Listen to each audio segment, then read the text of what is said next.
When you think about your emotions instead of actually feeling them, it keeps you disconnected from the body where the emotions actually live. The nervous system acts as a communicator, which means it's your body and brain attempting to speak to you, but it doesn't do it through the form of language. The symptom is the bridge between it. It's trying to get you to work on something. Hey, friends. If you or someone you care about is facing long COVID or chronic fatigue syndrome, you are in exactly the right place. This conversation we're about to have is going to be jam packed with insight and honesty and concrete recovery strategies and the tools that you need to navigate the emotional side of recovery. Everything from setting boundaries and dealing with tough family dynamics to what real support looks like and feels like. We're even going to talk about how to support children facing these conditions in a way that is realistic for a child to navigate it and very empowering for the caregivers. If you're new here, I'm Raelan Agle, and on this channel, we go deep. We explore every path that's helped people get better so we can learn and connect and just keep moving forward together. And today, I'm so excited to be joined by the incredible Junior Kai. If you don't know him, you are going to absolutely love him. He's coming to us from Florida. He's not just a survivor himself of severe ME/CFS, he is a true thriver who has fully recovered and become a powerful voice in the recovery world.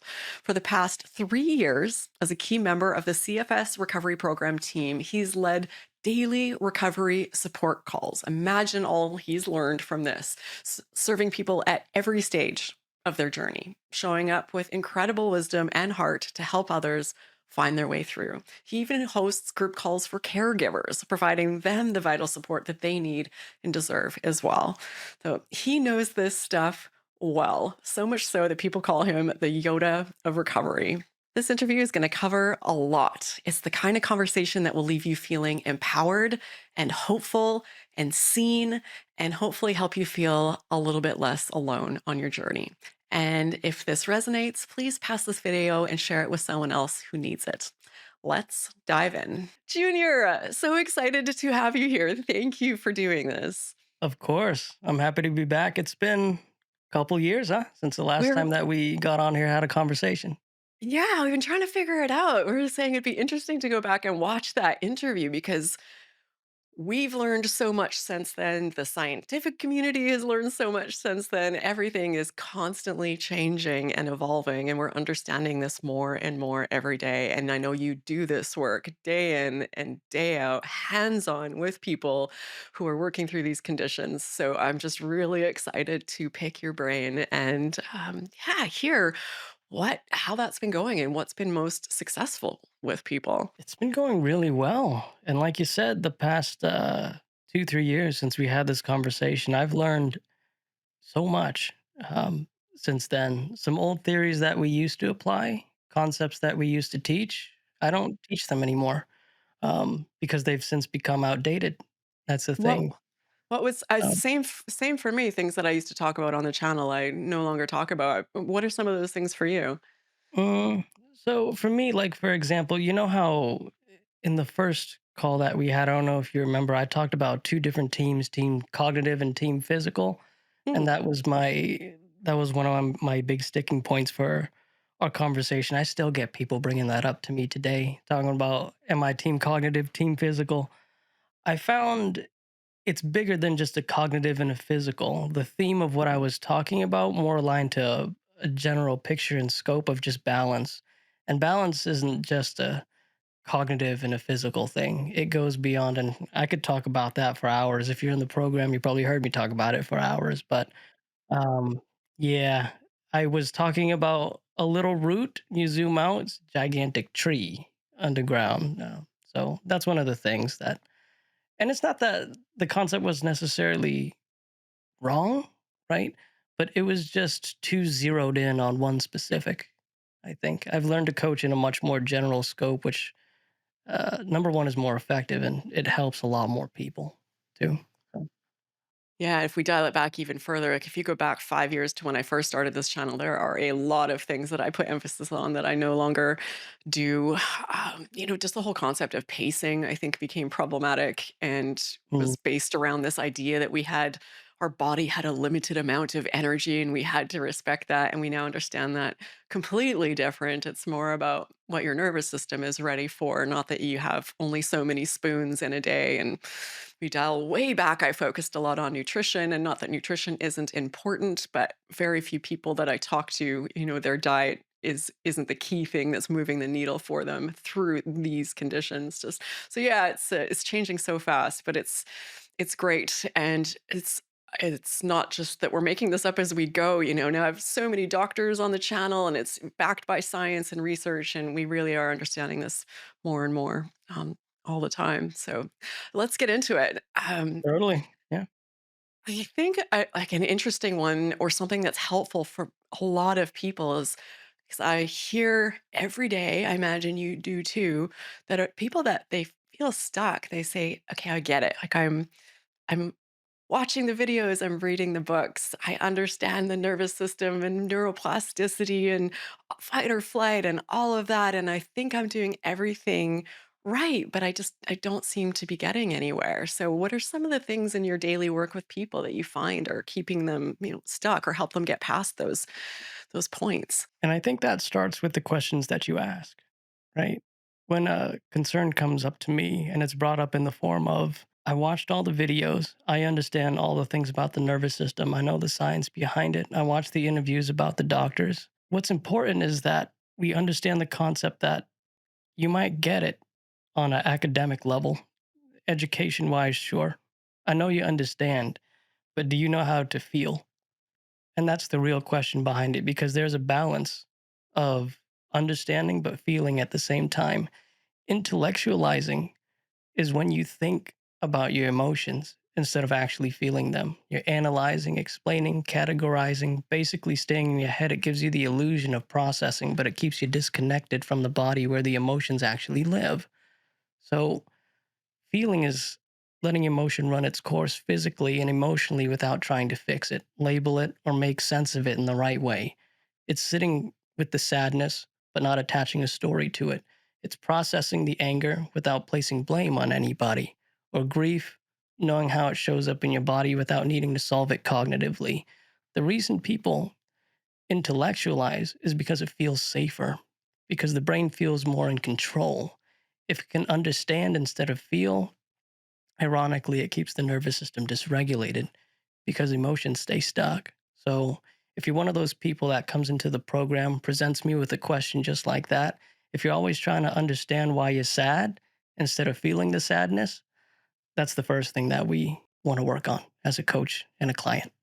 So, I love that so much. And why is feeling the emotions important? What is the connection there to symptoms? feeling emotions is important because number one, it's something that's very overlooked as well. Emotions are body based signals designed to move through you. When you feel them fully, the nervous system completes that stress, or what we call an emotional cycle.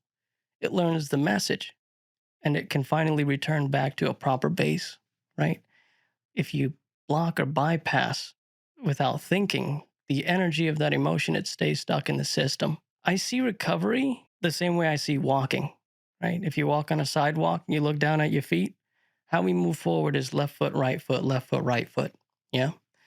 If you think about the nervous system and what it represents, we're talking about the mind and the body. Yeah. So if we're going to make forward progress, left foot, right foot, if we put that into relationship with how the nervous system works, you expand the physical and then you grow your emotional. And then you expand your physical and you grow your emotional. And that's the left foot, right foot of the nervous system. And if you cannot do that, and what we see very often is people who don't know how to process their emotions in a healthy way, they'll try to expand the physical, not work on the emotional, distract, intellectualize, constantly seek external reassurance without looking for it internally. They hit a bottleneck. And then by the time their flare ups come back down, they try to expand physically again, they hit a wall. And then they wonder why I'm not moving forward. Because you got the right foot down, left foot needs a little bit of work. That's why it's so important. It's that balance. You can't just understand it, you have to learn how to feel it. That takes some time, but we'll walk you through it. That is such a great analogy. I have never heard that before, and it paints such a clear picture of how you need to inch them both forward.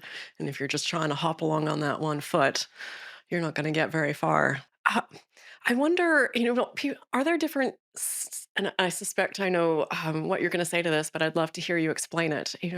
Is everyone on this journey at the same place? Are there different stages of recovery? If so, what does that look like? And does that impact how you approach Mm, moving forward? different stages for sure. In the program, we talk about something called the nervous system triangle. It's basically a triangle upside down. If you visualize a triangle upside down, the bottom is the smallest. When you go up to the top, you have the most freedom of expression. We break down this triangle into different colors, red being the lowest, orange being the second lowest, and then you have yellow, which is the middle part, is the biggest chunk, and then you have green, that is a little bit of a sliver that lives on the very tippy top. When we talk about red, I'm talking about bedbound, dark room, hopeless, helpless. You think you're gonna die every day. When somebody tries to give folks like this advice, it's in one ear, out the other. That's how deep in survival these folks are. You get them into orange, when they start coming out of that bedbound state, they start going into a little bit of hyperactivation because the energy comes back. But when it hits their nervous system, it's a little bit black and white. It hits it in a big way. Feels like they got plugged into an electric socket. A lot of adrenaline, a lot of panic attacks, a lot of activation. So they feel shaky because their body's coming online, but underneath they're still exhausted as well. It's an extreme form of wired and tired. And they have a lot of doubts, a lot of emotions, a lot of intrusive, and it's very swingy too.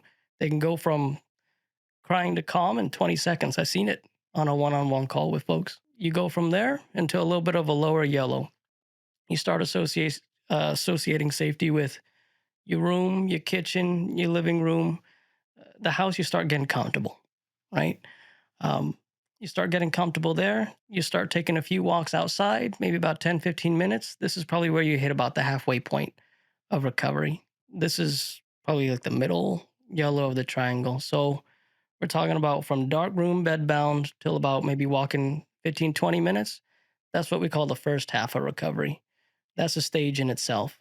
When you're in that stage, anywhere from the red to the yellow, you gotta be really gentle with the individual. You gotta give them a lot of reassurance. If you're gonna nudge them, gotta nudge them gentle.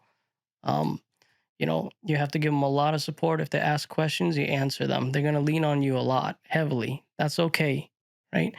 And we gotta move really, really slow. More rest is better for these folks. You're allowed to lay on the couch. You're allowed to lay on the bed. More rest is actually more restorative. There's an invisible line in the middle of recovery. We start entering the second stage. This is where folks start to be able to walk 30, 40, 50 minutes. You can socialize, go to work, exercise, travel, see your friends, hang out with your family, go on dates again. Think about stuff other than just trying to survive, right? The process of recovery, it flips on its head at that point. Rest will do you more of a disservice than a service, especially if you over rest as well. Rest days no longer look like long stretches on the couch, being in bed all day, staring at your phone for hours on end, or, just being around the house. You do want to challenge yourself a little bit more, and the coach will challenge you a little bit more as well. They'll nudge you a little bit more. They'll challenge you. They'll tell you to face your fears, right? Most of the time, if I can get a maybe out of that person, so if I ask them, okay, what do you think I propose the idea of you doing such and such, even though you haven't done that for a while? If it's a heck no, then it's a no. But if it's a maybe, that's a yes. That's what happens in second stage of recovery. We exercise works for them. Moving works for them. Getting out there, it works for them. They start to feel better after they do exercise and movement, not worse. In the first stage, you do it, you feel worse. In the second stage, you feel better. It flips on its head. That's how that works. And it's funny, in the beginning of the program, we would have one person really high capacity. We tell them to push themselves, right? Don't be so hesitant. Go. You can, even if you feel a little tired. We would have another person who's housebound. They would listen to that advice and they go, oh, okay, maybe I should do that too. They get worse. And then those two people that get confused, why he tell them to do this? He told me to do something else.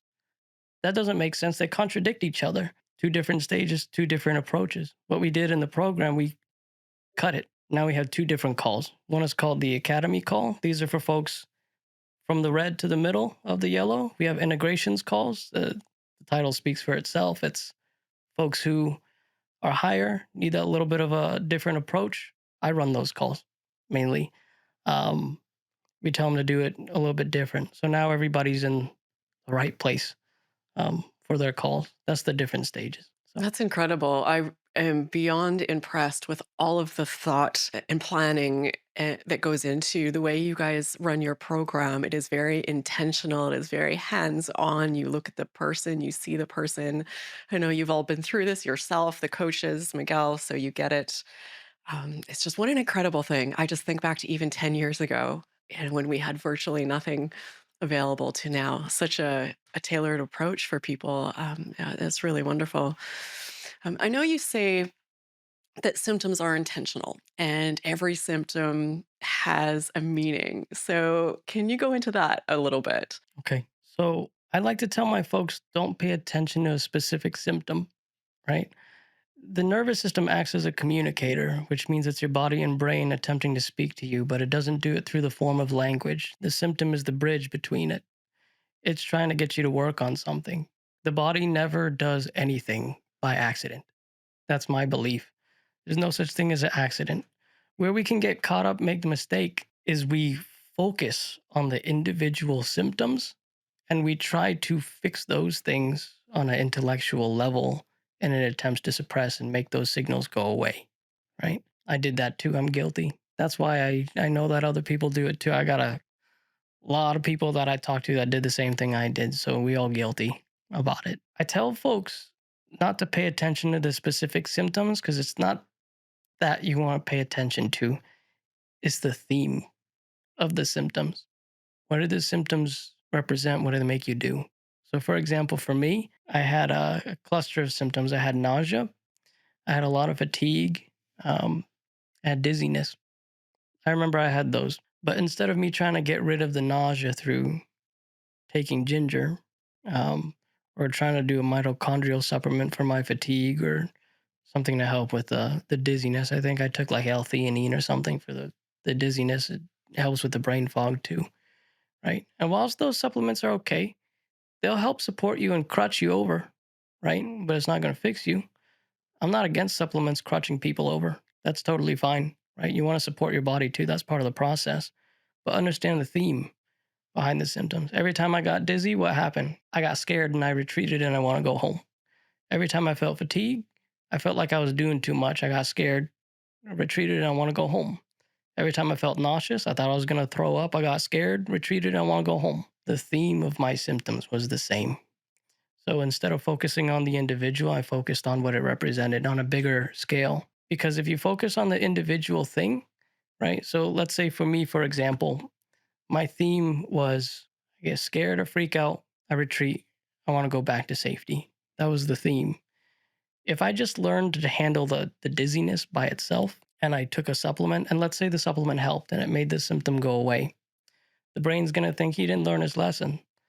So, if not dizziness, it'll just give me something else, a new one, a rotating one, just to make sure that did you get rid of the symptom or did you actually overcome what I was trying to tell you through the symptom?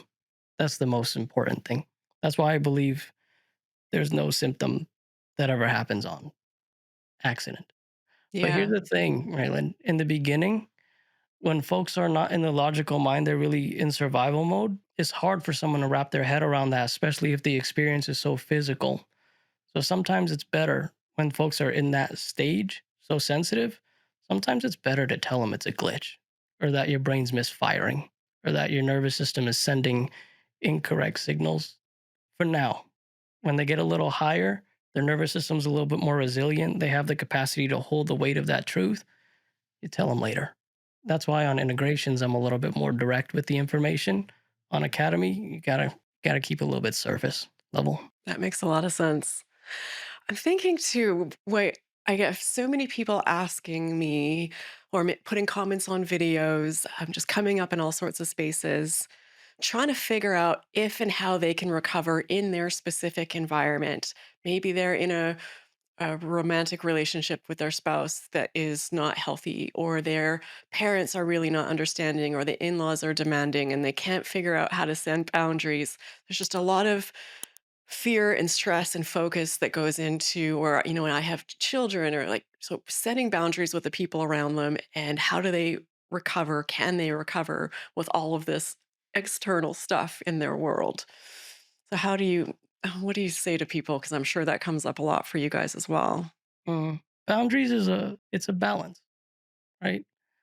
Um, I'll tell you why it's a balance because it's never as black and white. When I have somebody come up to me, right, and says, I'm deeply debilitated. Is it just a matter of responding well to the folks around me? And that can build my nervous system capacity. It depends on what it is, right? If it's just a noise outside, if it's a neighbor mowing the lawn, if it's the parents being a little bit annoying, right? If it's the brother or sister making a little snarky remark here and there, sure. Yeah. Responding well, learning patience, practicing handling those things with grace would do you a lot of good. I agree. Now, if the husband's beating you, right? If the parent's toxic, if you got a really, really nasty living environment, no, there's no amount of responding well that will get you out of that situation. You got to change your situation. You got to switch up the environment. That's why it's so individual. There's a time and place appropriate to respond well, build resilience, and have that heal you. But there's a time and a place appropriate as well for values when it's healthy to cut it off, change the environment, make appropriate changes too. So that's why I say in my answer, I got to talk to the person one on one. It's not so black and white. That's the thing. Yeah. Yeah, that's fair. A really important distinction. On those lower end, those milder frustrations, I tell people it's a so much about this. We think of nervous system regulation just happening in the face of symptoms, or in the in extreme events, but it's our nervous system has been revving up for a long time, so it's looking at all those daily things. So these, if they are on the milder end, not toxic, not abusive, not extreme, everyone is an opportunity for you to show your nervous system, hey, I can put some boundaries up here. Hey, I can not co-regulate or just take on that the crazy energy of this person around me, and it starts to trust you and feel safe in these environments. So yeah, it's a tricky one to juggle. I know you guys work, I believe, correct me if I'm wrong, with supporting caregivers as well. Is that correct? Yes.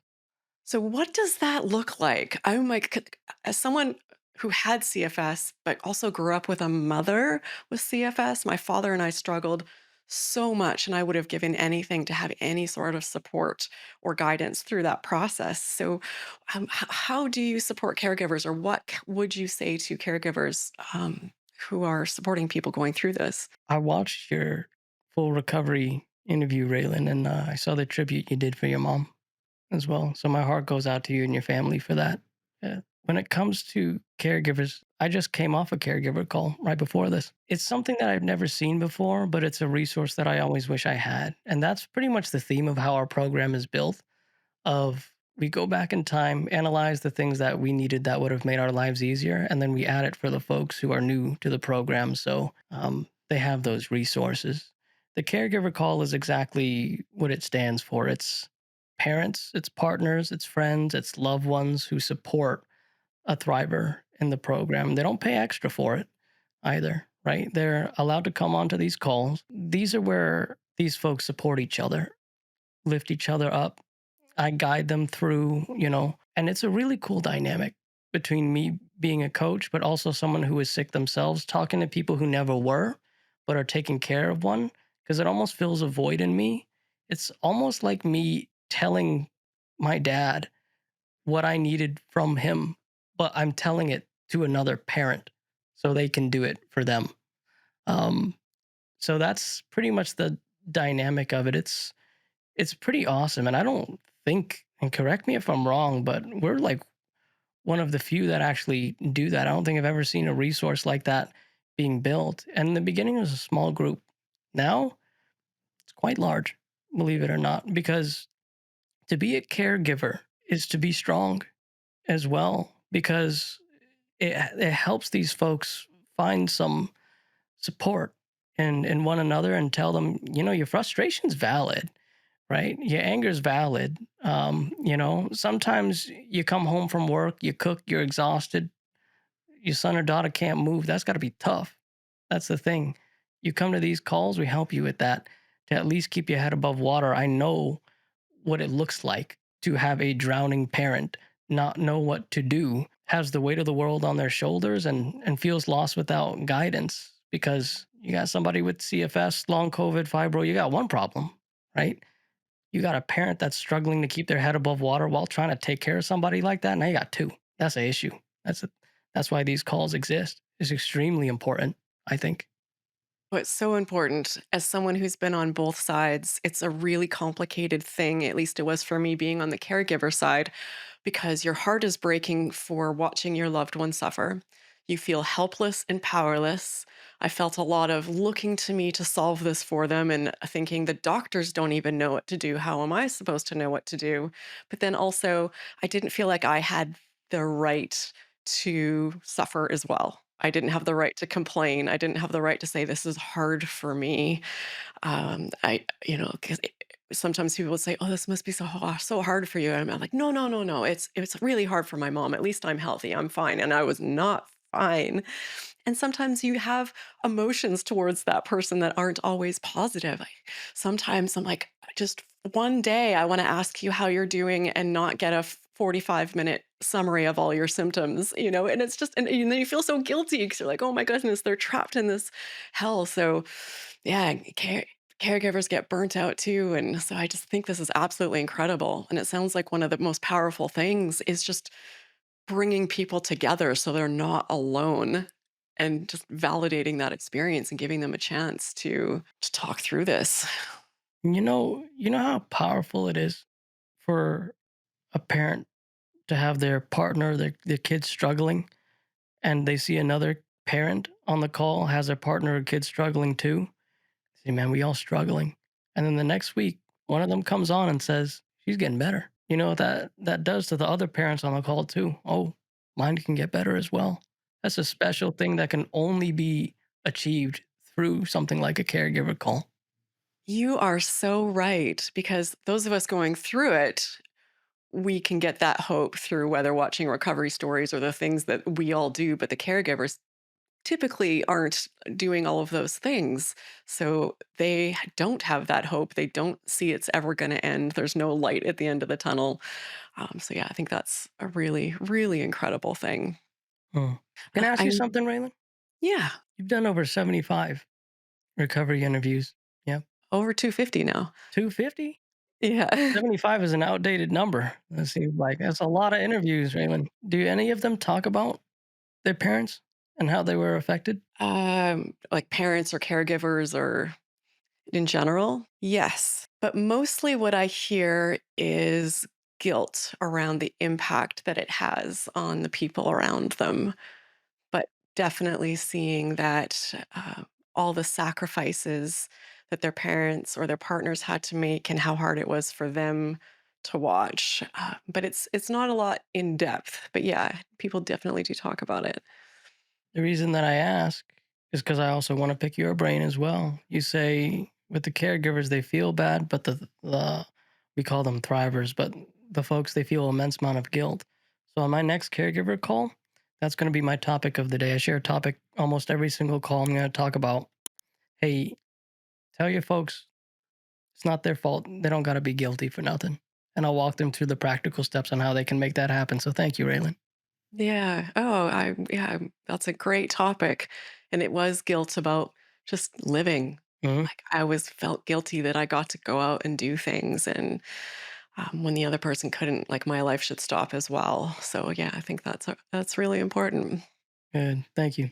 Appreciate that. Yeah. Thank you as well. And talking about parents, something unique I know that CFS Recovery also that you guys work on in your program is with children. I have so many parents reaching out to me saying, how do I do a brain retraining program with my child? They're just really lost and it doesn't feel like things are designed for children. And it is something I know that you guys do. So I think it would be really great if you could talk to us a bit about what that looks like. As a parent, what do you do when you have a child facing one of these conditions? Co-regulation is the name of the game. When you got a kid that's like 7, 8, 9, 10, 11, 12, they don't want to know about this stuff. They don't care about this stuff. They care about Fortnite. You know, they care about Roblox and whatever else is on TV and the video game. Right? They don't want to know about polyvagal and nervous system. And I mean, It's just school to them. Like, I'm sick and now I have to have extra school.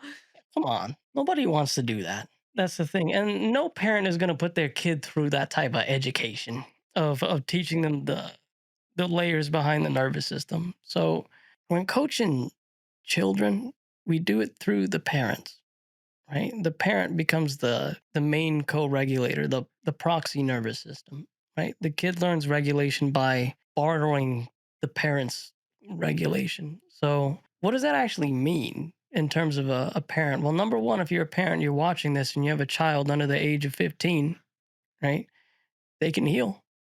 I've helped heal a lot of them, right? But you don't need a coach to do it. Um, but you do need to treat the parent like the client themselves, teaching them to model regulation, right? If the parent is reactive, the kid is wired for reactivity. If the parent is calm and grounded, the kid learns safety. They're impressionable at that age. That's the thing. Helping the parent narrate emotions out loud. I can see you feeling frustrated, and that's okay. Frustration just means you wanted something to go differently. I understand. But it's not the end of the world. I got your back, son or daughter. That gives the child language that normalizes being able to feel emotions in a healthy way, being predictable in routines. Kids' nervous systems thrive on predictability. So, coaching parents to establish structure is extremely important. Encouraging play and pairing that with co regulation. Play helps discharge stress for young people and myself as a grown Yeah. man. You're going to find me at a trampoline park sometime soon. I'll tell you right now. Yeah. But yeah, especially movement based play, it rewires the nervous system in a big way if the kid has the capacity for that. Coaching parents as well. You talked about guilt, Raylan. Coaching parents to manage their own guilt, frustration, or fear so they don't project that onto the child without even realizing it or lacking the awareness that they do it. So ultimately, if we're just going to keep it brief, we're regulating the parent so they can regulate the kid. If the parent stays chaotic, anxious, dismissive, emotionally avoidant, no amount of tips will stick for the child. That's the thing. It's always a copy. It's always a copying game, and you copy the parents. That's the thing. So I'm trying to say this in the least offensive way to the parent. Okay, to the parents, I always start the conversation like this: "It's not your fault. It's not, right? If any of us, Raylan, you, me, the parents, anyone in the program, if any of us knew what we were doing, we wouldn't do it. That's the thing. It's not our fault most of the time. A lot of us been through a lot of crap, but it is your responsibility now that you have awareness around it. And that's where change starts. We drop the ego. We learn to take responsibility and accountability for the part we play on our own continuation of our stress, and we get to work. Yeah. Yeah, that is really well said. It gets me thinking about the whole topic and concept of, even generational trauma. Like when I look back, my mother had a really hard life in a childhood. Her mother had a really hard life in a childhood. My mother had CFS. Her mother had CFS. I had CFS. Nobody's fault. We're just carrying forward these patterns and just working with what we know. Mhm. So, yeah, And you broke it. yeah. How? If maybe just by not having children, that guaranteed it, but Yeah, that too. Either way. as well. That as well. Okay, so I have so much respect for the amount of experience and knowledge that you have from all of the work that you done. Like you're in this every day. You've been through it. And I'm driving the conversation by asking all the questions. And I'm thinking that might be a mistake. Like, what questions should I be asking or should people be asking? What do you think are the most important things or what are people not talking about? What's some key stuff you'd want people to walk away from this call knowing and hearing? The main thing you hear me ask especially on a group call, I ask people, what are your intentions? Because people always ask me about an action. And if it dysregulates the nervous system, it's never the action, it's the intention. Junior, I used to run in my past. I'd love to do that again.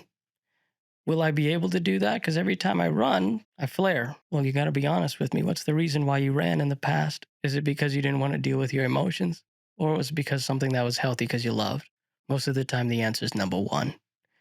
Junior, will crying dysregulate my nervous system and make it worse? I cried today. It depends. Are you crying and dwelling and attaching a story to it and seeing it as a suffering experience? Or are you allowing emotions that you've not allowed to be felt for a long time to actually to come up and process themselves in a healthy way without judgment or attaching the story to it?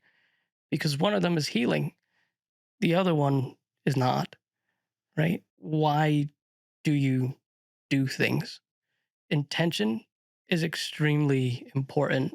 So, Raylan, whenever somebody asks you about a specific action, is this going to make me worse? If I do this, is it going to make me worse? I cry if it makes me worse. Why do you do it? Because I almost guarantee it's not the thing that you're doing, it's the fuel behind it that's going to make you better or worse. And that's for most things, right? And I don't care if it's crying or running or eating a specific food or working hard or why do you work hard and want to achieve things? Because you have an insecurity, don't feel like you're enough, and you want to be great to prove the world wrong out of spite?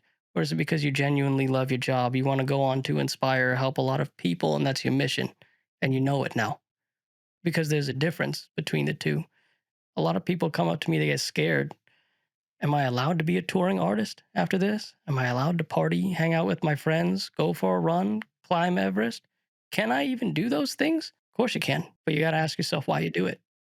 That's a that's probably the biggest question you want to ask your folks, right, Lynn, is why. That is so spot on. Thank you for that. I love that. It got me thinking about for the things that people have in their lives that they don't feel are optional, that they worry are going to make them worse. I have a doctor's appointment. I have to go back to work. So on and so on. And I'm scared. Can I do it? Is it going to make me worse? And where maybe they don't feel like intention even factors in because it's forced. So, how do people work through those situations? You always have a choice. That's the thing. The discernment, the difference is between the have to and the want to. And that's where the healthy reframe comes in. Healthy reframe, that's a skill that takes time. It's practiced over consistency and repetition. I have to go to the doctor. No, I want to because I want to see where my body's at. I want to take care of my health. I want to keep myself accountable and I want to feel a certain level of responsibility for it as well. I want to do this, right? Same thing with I don't like taking out my trash. I don't like doing the taxes either. I want to. It's because I want to learn how to be responsible. I want to learn how to file those things on time. I was never one to file things on time. I want to learn. This is something that I want to do. I value having a clean home, things nice and tidy. I don't want my garage smelling like it had trash in it for the last couple weeks. I want to take out the trash. It's good for me to do. It's a good habit to build. So, handcuffed by a lack of choice, but the handcuffs are invisible when you start to realize you always have a choice in everything, no matter how hard it feels like you don't. This is incredible. I feel like there's no question I could throw you where you wouldn't have the most amazing answer for. This has been pure gold, Junior. Really, the experience, the insight that you have from all the work that you do, it is so valuable. For people wanting to learn more about the CFS recovery program that Junior is a part of, if you want to get to talk to Junior yourself and ask him your questions. I'll link everything in the description so you can find out more. And the great thing is that the program has multiple layers, multiple different, price points. Maybe tell us a little bit about what, if people wanted to get involved with CFS recovery, what are their options and what would that look like? Hmm. Three tiers. I always recommend the middle. because I'm a big guy on balance, right? So you always find me somewhere in the middle. The middle tier is called Recovery Academy. You have think of it like a Facebook group, like a forum, but there's no doom and gloom, there's no dwell, but it's not a toxic positivity either. We keep it solution focused, but we like to stay realistic with it at the same time. That's where the healing comes in is when you don't dwell, but you don't fake that you feel good either. You want to keep it realistic, but solution focused in a way that feels natural and authentic, right? So you have that. It's like a Facebook group, it's a forum. People can post, the coaches interact regularly with these posts. You'll see me in there too. There's a podcast that I've started as well that you can watch from there too. The caregiver calls also take place on that academy. We have the split calls. Remember what I talked about with the academy calls and the integration calls? Both of those take place in there too. We have something else new. It's a program that um, I'm running for the majority of the time as well. Raelan, we talk so much about getting out of this. We don't talk about enough the people who have gotten out of this and literally have to pick themselves up from what they've just gone through. Some people have been through it 4 or 5 years. Some people have been dysregulated their whole lives and don't know how to become an adult. That's not by any fault of their own, right? It's just sometimes by the way of life and how it is. And so we talk about career, we talk about relationship, we talk about picking yourself up, teaching you how to make friends, teaching you how to put yourself out there, how to get your first job, pay taxes, build your own business if you want to, generalized life advice. That's another call that actually takes place inside that program. It's called Beyond Recovery. And that's also a resource we teach because when I was sick and I was coming out of it, I forgot how to be a human being. I forgot how to be an adult. And for some of these folks that I talk to are just being an adult for the first time, sometimes 40, 50, 60 years old, right? No shame, no judgment for that either. This thing's a beast. We offer that resource as well. All of these things that I just explained are in the academy. We have a little bit of a lower tier. That one's called Recovery School. You get a forum just like I explained. You get one group call a month. It's not split into integrations and academy. It's just one big call. And then you have Platinum. This is for the folks who really need it. Comprehensive help. Everything that's included in academy plus a one-on-one. Think of like being able to text me every single day if you need help, reassurance, questions, some further direction. And then you get a one-on-one monthly call with me is included in the it's in the package. That one's significantly more expensive than the other two. I'll tell you right now. But for some people, it's worth it. You know, Yeah. Yeah. And if you want daily hands on support, of course, there are salaries to pay, and this all takes people's time and, yeah, give the value that you're getting from it. Amazing. This will all be linked in the video description if people want to check it out. I'm also going to link your first interview, Junior. I think it'll be interesting for people to see because we didn't talk about your story here at all. And you have an incredible recovery story all of your own. So we get into that in that first one. So I really encourage people to check that out. And I promise you, Junior was dropping wisdom even 2 years ago. Clearly, you were thank you. born for this. It has been such a pleasure having you here, Junior. Truly. I hope you'll come back. There's 1,000 more questions I'd love to ask you. So just appreciate you and all that you're doing. Thanks Of for being course, right? here. You've built such a grounded and thoughtful space for people who are trying to navigate some really tough stuff. The way you break things down with both science and humanity is a very rare thing. It's no wonder people feel so safe in your world and in your community. I love this conversation. So you're also doing incredible work. Please give yourself the credit. I'm excited to see how far both of us keep taking it. Oh, amazing. Thank you so much. That was very kind. That means a lot. Of course. Lastly, the name of your podcast. It's literally just called the CFS Recovery Podcast. That's Okay. it. That's easy to remember. That's Easy easy. peasy. That's it. Okay. All right. We'll have that linked in the description as well. All right. Thanks again to everyone. Thanks again to you, Junior, and hope to see you in this next video where Junior walks you through his story. Cool. Bye, See you guys everyone. later.